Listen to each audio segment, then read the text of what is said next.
We are studying statistical inference and have learned that hypothesis testing is an important tool in inference.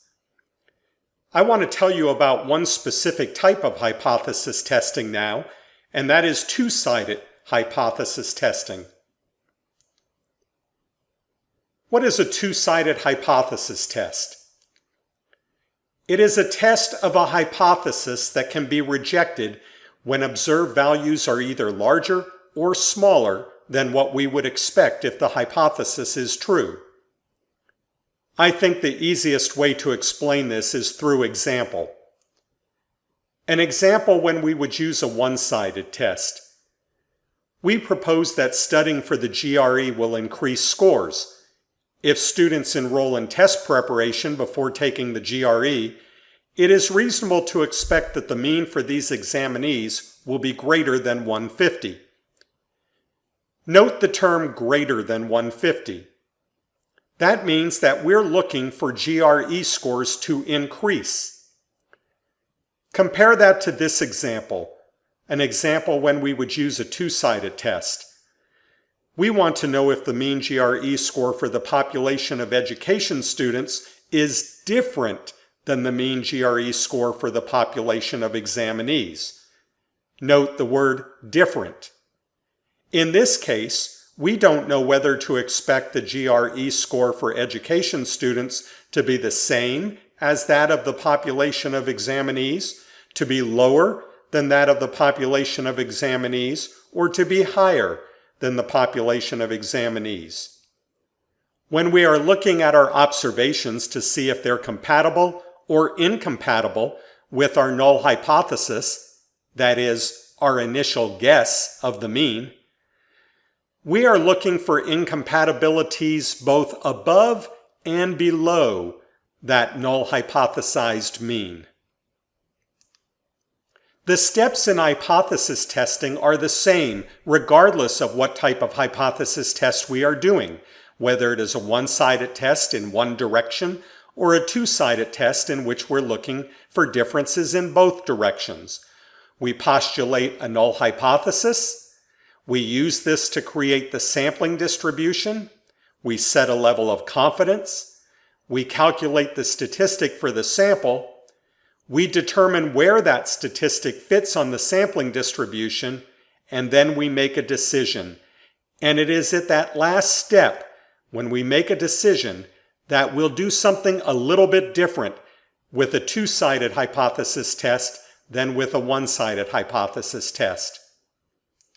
Suppose that we obtain the GRE scores for 64 randomly chosen education students who took the GRE. Further, suppose that the average of these GRE scores is 147. Well, the sampling distribution will look like this. The mean of means is 150. The standard deviation of means is 1.1. This is the same regardless of whether we're doing a one-sided or a two-sided hypothesis test. In our example, the observed mean was down here. But is that the only place where we would consider a mean to be incompatible with the null hypothesis?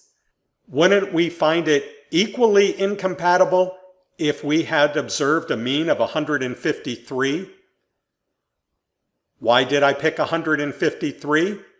Because 147 is 3 below our null hypothesized value of 150, and 153 is 3 above. Since we're looking to see if we observe means that are either below or above the mean of 150, these two observations would be considered equally incompatible with that null hypothesis. So what do we do about that? When we look at the area below 147, at the same time, we need to look at the area above 153. Why? Because we would have considered rejecting the null hypothesis in either direction. When we calculate the p-value, we have to add these two areas together in order to get the correct p-value for comparison with our alpha, our type 1 error rate. Our type 1 error rate is 0.05, but we need to think about 2.5% of that being in the lower tail of the distribution and 2.5% being in the upper tail of the distribution.